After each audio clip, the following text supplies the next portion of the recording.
Good morning, dear students. Now we welcome you in the physiology of respiratory system. Today's topic is the transport of CO2. In the last lecture, we discussed about the O2 is delivered to the tissues. Tissues utilize the O2 and ultimately the CO2 is formed. The CO2 that is formed, it is then transported all the way to the lung, and from there it is then expired out to the atmosphere. Now, how does this happen? This is what we are discussing in today's lecture. The continuous metabolism is going on into the cell. So, there is a continuous production of CO2 in the cell. So, naturally, the partial pressure of CO2 in the cell is maximum in the body, and this is around 46 millimeter of mercury. Surrounding the cell, interstitial fluid is present, and that fluid is having the partial pressure of CO2 as 45 millimeter of mercury. When the oxygenated blood, it reaches the peripheral capillary, at the arterial end, PCO2 is 40 millimeter of mercury. Now from here, it is very clear that there is a difference of PCO2 between the cell and the interstitial fluid of 1 millimeter of mercury, and that of interstitial fluid and the capillary, it is 5 millimeter of mercury. This small pressure difference is sufficient for the movement of the CO2 into the blood, and later on the blood enters into the CO2 enters into the blood. Now the question does arise, sir, here is only the small pressure difference is present. In case of the O2 transport, the large pressure difference was required for the movement of oxygen. So why less pressure difference is required for the movement of CO2? The reason is that any cell membrane in our body,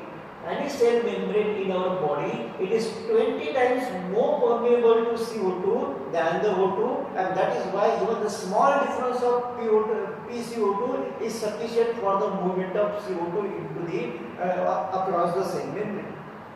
Now, the CO2 has entered into the blood, and now it starts dissolving into the plasma. How this CO2 is transported in the blood to the lung? It is transported in the three forms. Number one, the CO2 which is in the dissolved form, which contributes to 7% transport. The CO2 is also transported as bicarbonate salt form, and that contributes to 70% transport of CO2. CO2 can also bind with the hemoglobin, forming what is known as carbaminohemoglobin form, and that transport 23% of CO2. So this is how CO2 is transported in three forms. Now, how does it happen? As the CO2 enters into the interstitial fluid and then into the blood, the initial CO2, it is dissolved and it causes, and this is responsible for transport of CO2 in the free form. And by the time the blood reaches the venous end, the partial pressure of CO2, it is increased to 45 millimeter of mercury. And in this form, only 7% of CO2 is transported. Now, what about the next two forms? The CO2 now enters into the RBC. In RBC, this CO2 it combines with water molecule, and this reaction is catalyzed by the enzyme that is known as carbonic anhydrase enzyme. And this carbonic anhydrase enzyme is present in plenty concentration in the RBC. And what is formed? The carbonic acid is formed, that is the H2CO3. This H2CO3 is very unstable compound, and it immediately splits into what is called H plus ion and the bicarbonate ion. So it splits into H plus ion and the bicarbonate ion. This free H plus ion, they may cause sharp fall in the pH of the RBC and may affect the metabolism of the RBC. That is why it is immediately to be taken care of. And it is taken care of by one buffer present in the RBC, and that is known as the hemoglobin. So this H plus ion, it is bound to the hemoglobin, and thus these free H plus ions are then taken care of. Now, what about this bicarbonate ion?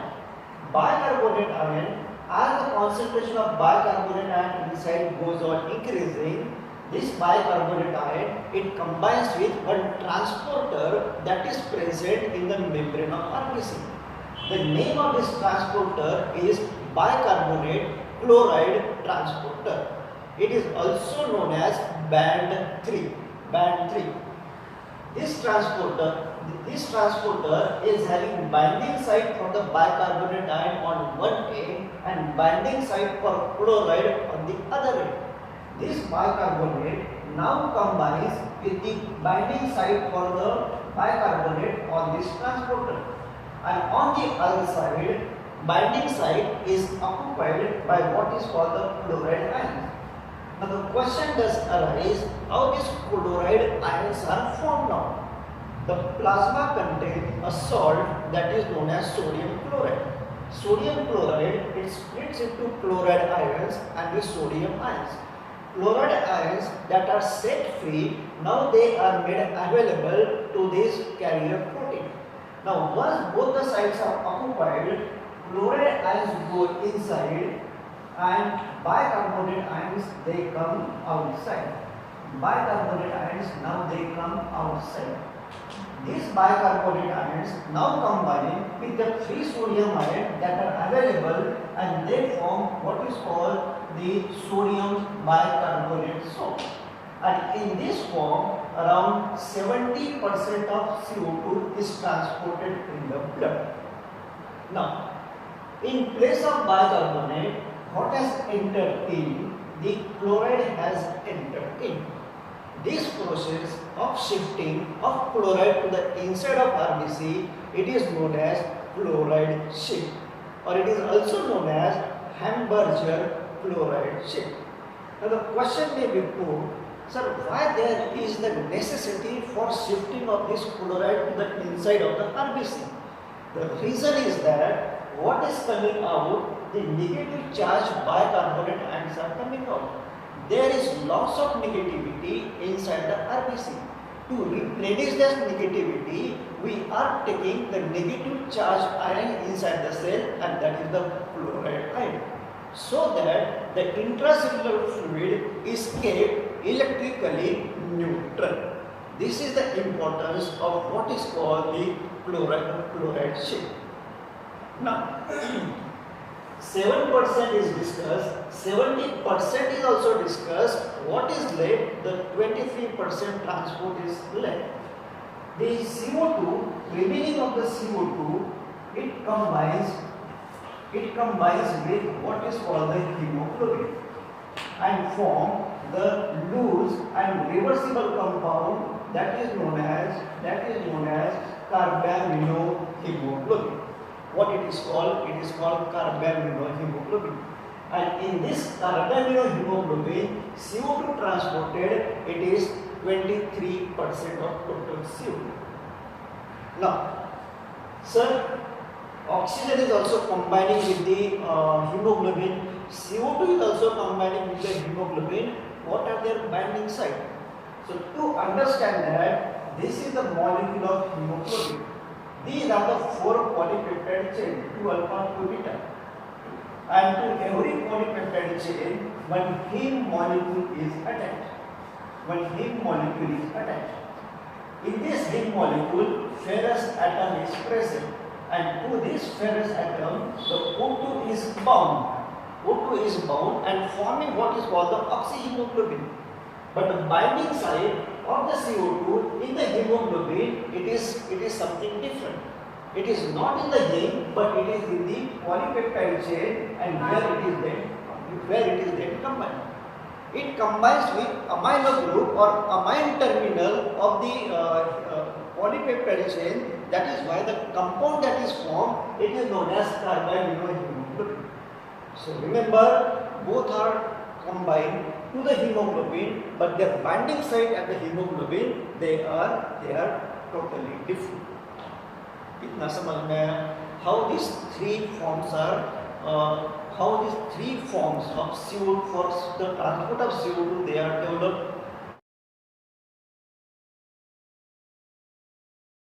Now, with this, what we do now, we take all the material from this peripheral capillary and take this into the lung, and the material is now entering into the pulmonary capillary. Pulmonary capillary is surrounded by the alveolus. Now this pulmonary capillary is having arterial end and the venous end. Naturally, at the arterial end, we are having the deoxygenated blood, or we are having the venous blood, and at the venous end, we are having the oxygenated blood, or the blood which is now filtered of the CO2. So, what is the status in the pulmonary capillary right now? CO2 is present in the free form, that is 7%. Inside the RBC, carbaminohemoglobin form compound is present. Then hemoglobin bound to H plus ion is also present, and the chloride ions are also present inside the RBC. Outside the RBC, what is present? The sodium bicarbonate salt is present, and now in the wall of RBC, the transporter is now ready. So how CO2 is now taken to the atmosphere? In the alveolus, partial pressure of CO2 is 40 mm of mercury, and at the arterial end, just stated, it is 45 mm of mercury. The difference of 5 mm of mercury is present, and thus from high pressure to low pressure, first the CO2 that is present in the free form, it goes into the alveolus, and from there it will get expired out. Once partial pressure starts decreasing, the CO2 which is combined with hemoglobin, it is detached and it enters into the plasma. And from here it goes into the alveolus, and from the alveolus it goes to the atmosphere. When these two events that are occurring, one more event is occurring simultaneously, and that is this sodium bicarbonate salt, it splits into bicarbonate ion and the sodium ion. Bicarbonate ion, they combine with this carrier protein, and the chloride ion which are present in the free form, they also combine with this carrier protein. Once these two sites are occupied, then there is a reverse chloride shift. That is, chlorides come out, and bicarbonates now they go in. Bicarbonates they go in. The bicarbonate ions which are coming in, they combine with what is called the H plus ion coming from the hemoglobin. Now this H plus is detached from the hemoglobin. So H plus and the bicarbonate together they form carbonic acid, and this carbonic acid now splits up into water and the CO2. And CO2 moves out into the plasma, and from the plasma it moves into the alveolus, and from there it is then taken to the atmosphere. The chloride ions which have come out of the RBC, now they combine with the sodium and they form what is known as the salt, that is sodium chloride salt. The sodium chloride salt which was utilized at the tissue level, now it is resynthesized at the level of what? At the level of the lung. So whatever things that they are happening at the tissue level, exactly reverse is happening at the lung level, and it is allowing the CO2 to go to the atmosphere. So this is how the CO2 is transported from the tissues to the lung. Now we do one experiment. At the partial pressure of 40 mm of mercury,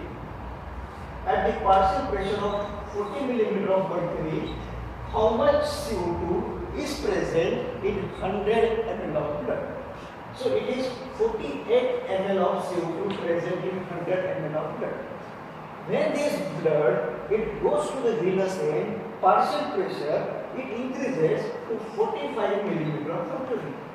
Now, how much CO2 is present at the PCO2 of 45 millimeter of mercury, and it is 52 ml. That is that every time the 100 ml of blood is going to this capillary, this 100 ml of blood is receiving how much CO2? It is 4 ml of CO2 is being received. Okay. Now, so every time the blood is getting how much CO2? It is what is called the 4 ml.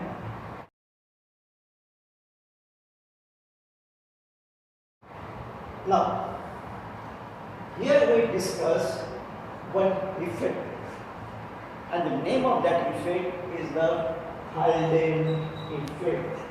What? It is the Haldane effect. Very simple. In the O2 transport, the Bohr's effect was studied. Now in the CO2 transport, we study about the Haldane effect. In the Bohr's effect, CO2 was helping in the transport of O2. Now exactly opposite happens in the Haldane effect, that is O2 helps in the transport of CO2. So thus both these gases, O2 and CO2, they are acting as a friend, and they are helping each other in their transport from tissues to the lung and from lungs to the tissues. So now the question is, how O2 helps in the transport of CO2? This is the hemoglobin molecule, and these are the heme portions that are present in the hemoglobin attached to the globin part. Now, when the oxygenated blood it enters the arterial end of peripheral capillary, O2 that is combined to the heme, it is detached, and this O2 is then supplied to the tissue. Now, because of detachment of O2, the affinity of hemoglobin for CO2 it is increased. So thus CO2 can combine to it very easily. Not only CO2 combine, but affinity of this globin is also increased for H plus ion.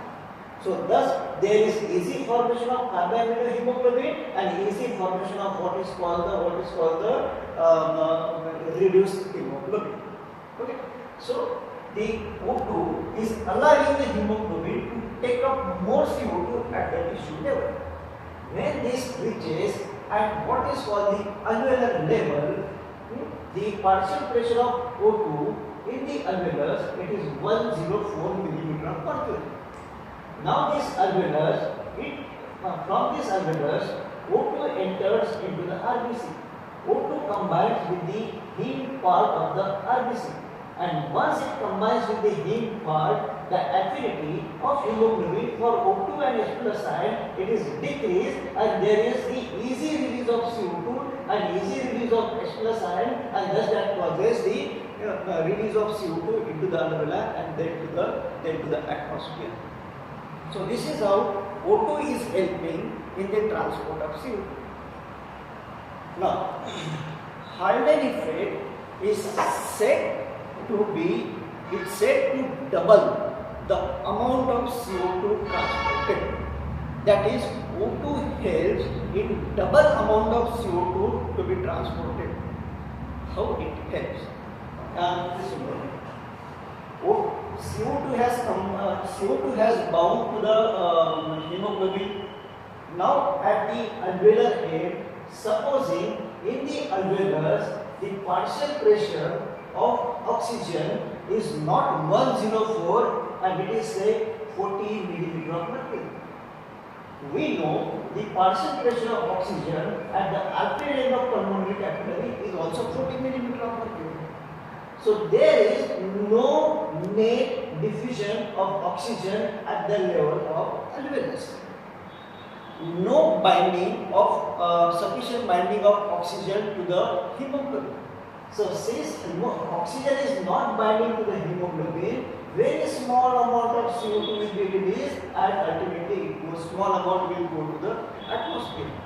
Now if we calculate how much it is then delivered to the atmosphere, it comes only to ml. It comes only to ml. If the partial pressure of oxygen, it is increased to 104 millimeter of mercury. O2 will enter into the RBC, combined with the hemoglobin, more release of CO2, and when it is determined how much CO2 is released, then we can say that exactly double amount of CO2 is released. That is, in Haldane effect, the amount of CO2 that is transported, it is almost double. So this is the reason for the doubling of what? Transport of CO2. Now, in the oxygen transport, we say that 5 ml of O2 is delivered to the tissue by every 100 ml. But in return, blood is getting only 4 ml of O2, only 4 ml of CO2. Where is that extra ml of O2 has gone? That extra ml of O2, 1 ml of O2 is utilized by the cell in the metabolism of lipid to form another compound, and that is known as the water molecule. That is known as water molecule. So thus the amount of CO2 produced to the amount of O2 delivered, this ratio is known as respiratory quotient. That is CO2 produced to O2 delivered. How much is CO2 produced? 4 ml. And how much is the O2 delivered? It is 5 ml. So how much becomes this respiratory quotient? It becomes 0.8. It becomes 0.8. Remember, this 0.8 respiratory 0.8 value, it never remains constant. It depends on the quality of your diet. If your diet, it contains exclusively the carbohydrate, then for every ml of O2 that is delivered, 1 ml of CO2 is formed, and thus for carbohydrate, the respiratory quotient is 1. But when the diet is more lipid in content, that time the less number of CO2 is formed, but more number of water molecules are formed, and that time the respiratory quotient for the lipid, it comes 0.7. And when we take the balanced diet, that time it is the respiratory quotient is 0.8. So this is what is the respiratory quotient. Okay. Now in short, not so important, the CO2 hemoglobin dissociation curve. It is not important as the importance was given to O2 dissociation curve. Partial pressure of CO2 is drawn along the horizontal axis in the scale of 10, 20, 30, 50, and along the vertical axis how much ml of CO2 is present in 100 ml of blood at particular partial pressure of CO2. When the partial pressure of CO2 is 40 in the artery, that time it contains 48 ml of what? CO2. It contains 48 ml of CO2. When the partial pressure of CO2 it increases to 45 in the vein, the amount of CO2 in 100 ml it increases to 52 ml. Now if we join these 2 points, this is how the segment occurs, and this is how it is then extrapolated above and down. So in our normal setup, this curve is shifting between these 2 points, that is from the A point and the V point in the fin. This is what is called the CO2 hemoglobin dissociation curve. So this is all about CO2, and this is all about the transport of gases. Thank you very much.